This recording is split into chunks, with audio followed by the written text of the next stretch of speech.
여러분 안녕하십니까? 시채널 매거진 빅데이 첫 소식입니다. 시채널 방송이 한국기독공보와 공동기획으로 특집 좌담을 마련했습니다. 6.25 한국전쟁 74주기 호국 보훈의 달을 맞아 마련된 이번 좌담회에서는 6.25 전쟁의 고난 가운데서도 희망을 잃지 않도록 도운 기독교의 역할과 다음 세대 신앙의 모판이 되는 군선교의 중요성에 대해 의견을 나눴습니다. 시채널 취재팀이 보도합니다.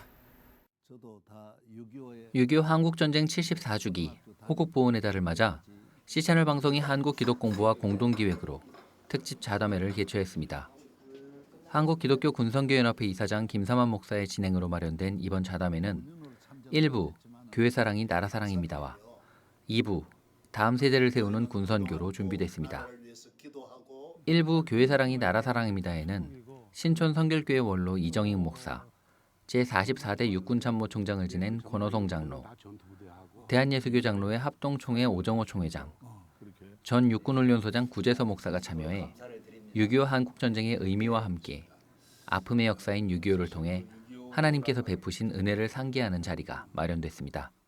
6.25는 그냥 전쟁 역사가 아니고 하나님이 우리 민족과 함께 했던 흔적이 너무 많은 전쟁 가운데 하나였다.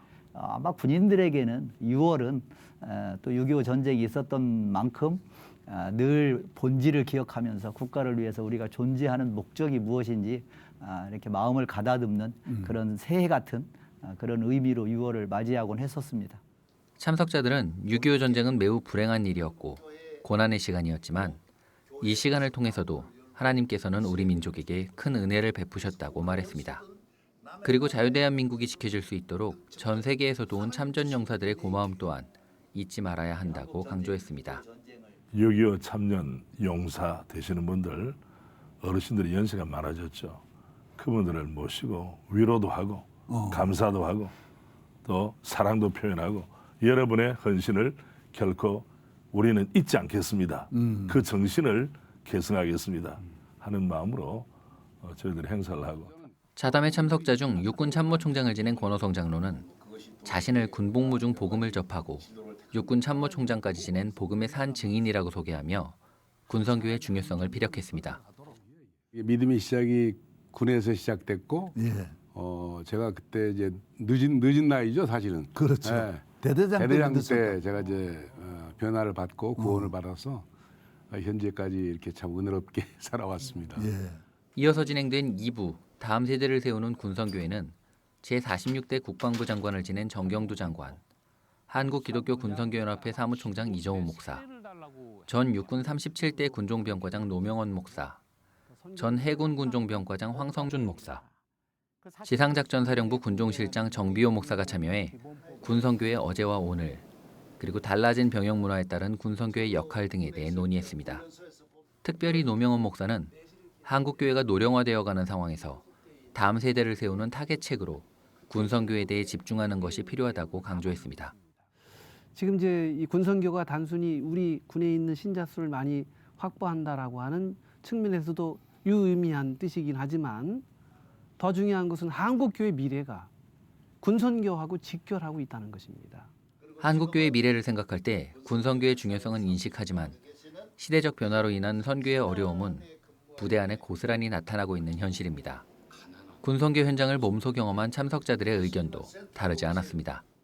요즘은 한 사람 한 사람이 개인이 동의를 하느냐, 반응을 내가 하기 싫다 그러면 거부할 권한도 굉장히 인정을 해주고 존중을 해주는 시대이기 때문에 세밀하게 한 사람 한 사람 청년층들을 접근하는 메시지가 굉장히 중요한 시대가 되었고, 느슨한 주일 상황이 되다 보니까 우리가 이 복음을 전하는 게 지금 어려워지는 상황이지만은 그러나 분명한 것은 이 신세대에 맞춰서 미디어, 문화라고 하는 이 복음의 생명력에 장병들에게 쉽게 다가갈 수 있는 들려지는 설교 더하기 보여주는 설교를 통해 가지고 우리 장병들에게 복음을 전해야 되는 그런 환경이 되지 않았나 그런 생각을 하게 됩니다.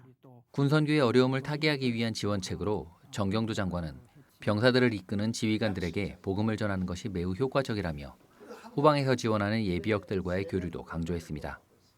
예비역들이 이 MCF 회원들을 지원하기 위한 이제 VMCF 베테랑 이렇게 예비역 기독군 장교회가 또 있기 때문에 같이 지속적으로 교류를 하면서 지원하는 이런 역할들을 하고 있습니다. 이어서 참석자들은 군선교가 이제는 내실을 기해야 한다며 어느 때보다 양육에 집중해야 할 때라는 것에 의견을 모았습니다.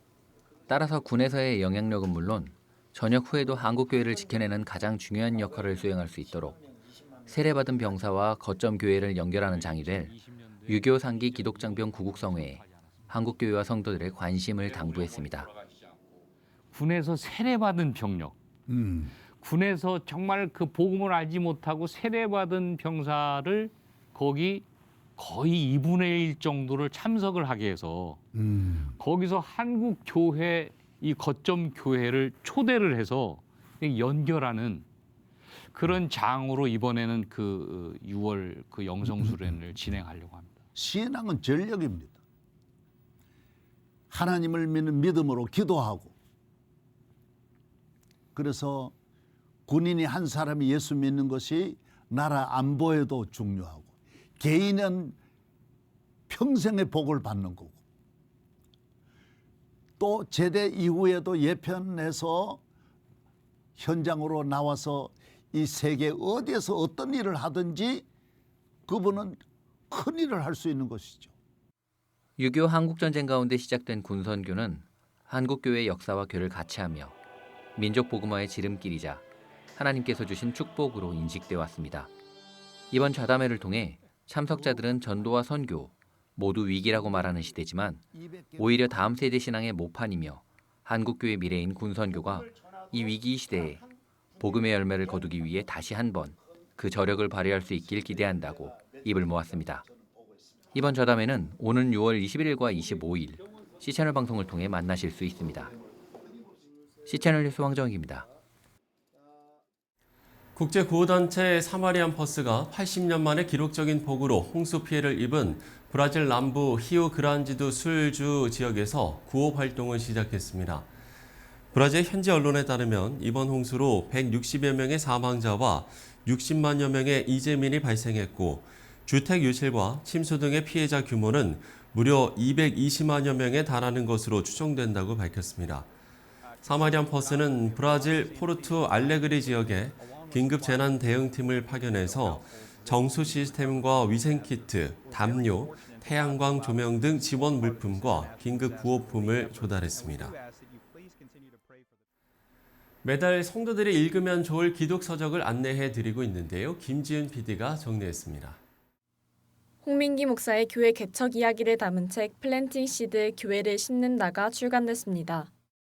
저자는 교회 개척이 힘든 시대임에도 불구하고 새로운 시대에는 항상 새로운 교회가 필요하다고 말합니다. 라이트하우스 무브먼트라는 교회 개척 운동의 노하우를 담아낸 책을 읽는 모두가 교회를 세우는 일에 한 걸음 더 가까워지게 되길 소망합니다.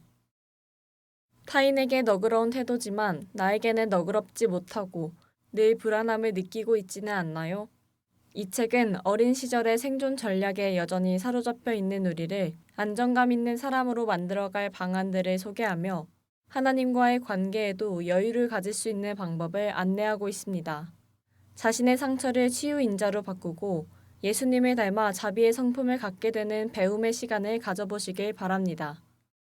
김관성 목사가 교회에서 나눈 아모스서 설교 원고를 정리한 이 책은 우리에게 개인주의 신앙과 형식주의 신앙을 경계하라는 내용을 담고 있습니다. 스스로 구원과 축복을 받았다고 착각하는 종교 중독 현상, 하나님의 형상대로 지음받은 사람을 멸시하고 착취하여 하나님의 공의를 어그러뜨린 잘못된 신앙인들에게 일침을 가하고 있습니다.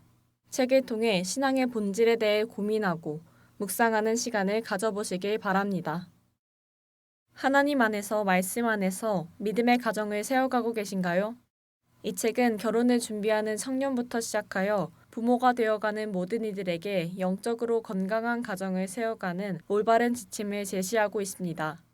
대한민국 다음 세대들이 세상에서 빛과 소금의 역할을 해낼 수 있도록 만드는 법과 하나님이 기뻐하시는 가정으로 가는 방법을 책을 통해 알아가시길 바랍니다.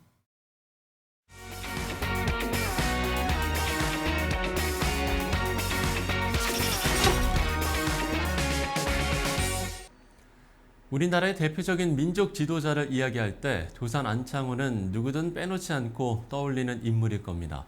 최근 예수사랑교회 이정원 목사가 그동안의 연구를 바탕으로 도산 안창호 동서양을 말하다라는 책을 펴냈는데요. 매우 의미 있는 작업이 됐다는 평가입니다. 오늘 스튜디오에 모시고 관련 이야기 나눠보도록 하겠습니다. 목사님 안녕하십니까? 네, 안녕하세요. 네. 자, 지난 3월에 책이 나왔는데요. 먼저 책 소개부터 해주시면 좋을 것 같아요. 예, 이 책은 건국대학교 철학과 그 박사학위 논문을 엮은 책으로서 원래 본 제목은 도산 안창호의 기독교 실천 철학 연구입니다. 근데 책으로 제목을 달찌게는 도산 안창호 동서양을 말하다. 책의 중점적으로 다뤘던 내용은 직설법과 명령법, 인디카티브랑 임페라티브를 중심으로 해서 도산의 철학 사상을 이렇게 말한 것입니다. 네, 사실 도산 안창호 하면 많은 분들이 무실력행이나 신민회를 떠올리실 텐데 목사님께서 도산 안창호라는 인물에 집중하게 된 계기도 있으실 것 같아요. 많은 사람들이 보편적으로 도산 안창호를 말씀하실 때 도산 안창호 선생님은 이 교육가 그리고 독립운동가 그리고 계몽주의자, 웅변가 그리고 상해 임시정부의 강요, 정치가로서 이렇게 많이 알려져 있습니다. 그런데 작고하신 안병욱 교수님에 의하면 도산 안창호를 결해, 민족의 스승으로 이렇게 지칭을 하게 됩니다. 그런데 도산 안창호는 성경의 말씀대로 실천했던 그리스도인이었고 믿음의 사람이었습니다. 안병욱 교수님은 도산 사상이라고 하는 책을 쓰셨어요. 근데 저는 이제 이틀 밤을 새면서 도산 사상에 심취했고 거기서 이제 무실력행, 충의 용감, 정의 돈수에 대해서 깊은 울림과 그리고 깊은 감동을 받았습니다. 연구를 진행하시면서 새롭게 발견하신 지점도 있으실까요? 사람들은 도산 안창호 하면 동서양의 융합이라고 평가를 합니다. 그런데 도산 안창호 선생님이 어떤 면에서 동서양합을 융합했다라고 하는 그 논문으로 증명된 것이나 글로 증명된 것은 없는 형편입니다. 그러니까 도산이 미국에 유학했으니까 공간적으로 동서양을 융합했다. 시간적으로 다른 사람들보다는 서양 문물에 대해서 빨리 받았기 때문에 흡수력이 있었기 때문에 동서양을 융합했다. 제가 보기에는 아니라고 봅니다. 그래서 저는 도산의 글과 연설 그리고 도산의 담화문을 통해서 도산의 사상과 철학 그리고 도산의 융합에 대한 부분을 증명하려고 노력을 했습니다. 도산은 그 글과 연설에서 보면 이 복음서와 바울 서신의 직설법과 명령법으로 자기의 철학과 사상을 전개하는 것을 볼 수가 있는데 우리가 익히 잘 아는 대로 성경의 직설법이라고 하는 것은 구원받은 백성으로서의 원리, 하나님에 관하여서 말씀을 합니다. 그리고 명령법은 구원받은 하나님의 백성들이 어떻게 살아갈 것인가에 대해서 말씀을 하는 거죠. 그러니까 도산의 사유 방식의 근거는 성경의 직설법과 명령법이고요. 이것은 기독교 사상의 핵심입니다. 그런데 그래서 도산은 무실력행과 정의돈수에 대한 자기 사상을 전개해 나갈 때 개인부터 출발을 합니다. 이것은 제 생각이기도 한데 애기야타 그리고 가정에는 그 혼인관이 있을 거고 아내와 이제 본인과의 관계, 그 다음에 이제 아버지와 아들과의 관계를 얘기하겠죠. 그 다음에 이것이 어디로 실행이 되냐 하면 이제 무실력행과 정의돈수를 그 훈련할 수 있는 장소가 흥사단입니다. 그래서 흥사단 안에서 어떻게 무실력행과 정의돈수가 훈련으로 되어지는지, 그리고 그때는 이제 구한말이고 일제 강점기에 있었으니까 도산은 그것을 국가적인 차원으로 전개를 하고 있습니다. 그래서 도산의 이 모든 사상을 보게 되면 기독교적인 실천 철학을 체계화 세우고 전개하고 있는 것을 볼 수 있는 것이죠. 자, 우리가 역사를 배우고 또 그 시대 인물에 주목하는 건 바로 현재를 살아가는 데 있어서도 값진 교훈을 얻을 수 있기 때문이지도 않을까 싶은데 네. 안창호에게 배우는 교훈 어떻게 좀 이야기를 해주실까요? 뭐 여러 가지가 있겠는데요. 사실은 역사 속에 안창호는 2024년도에 한국 교회, 그러니까 교회는 건물이나 어떤 그 프로그램이 아니잖아요. 네. 교회는 우리 자신이 교회잖아요. 그러니까 우리 자신에게 주는 교훈은 저는 애기애타라고 생각합니다.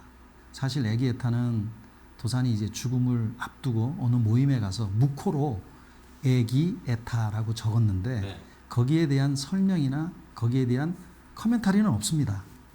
근데 직관적으로 애기애타 하면 나를 사랑하고 남을 사랑하는 것이 애기애타 아닙니까? 그러니까 자신만을 사랑하게 되면 그건 이기주의가 되죠. 네. 근데 자신을 전혀 사랑하지 않고 타인을 사랑한다라고 하는 것은 그건 가식이고 위선 아닙니까?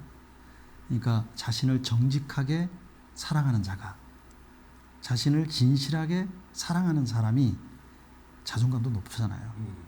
이런 사람이 진정으로 사랑하는 자, 애기애타를 하는 자가 자기를 사랑하고 타인과 이웃을 제 몸같이 사랑하는 것이라고 저는 생각합니다.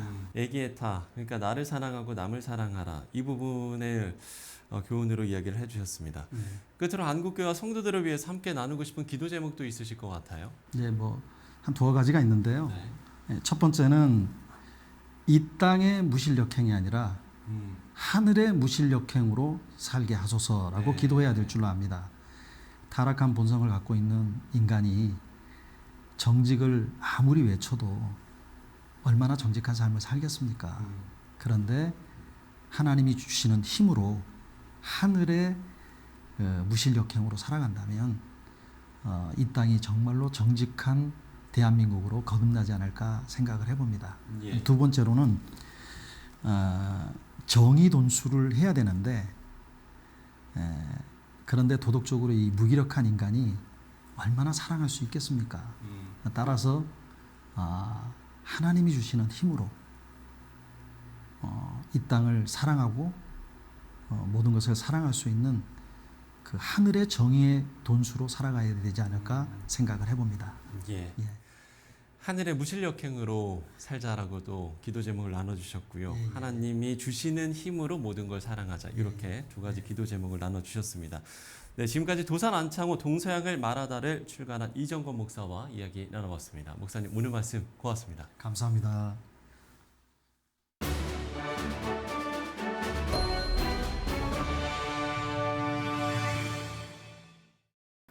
네, 앞서 이야기 나눈 대로 우리나라 역사 속의 기독교는 그야말로 국가의 운명을 이끌었던 신앙이었습니다.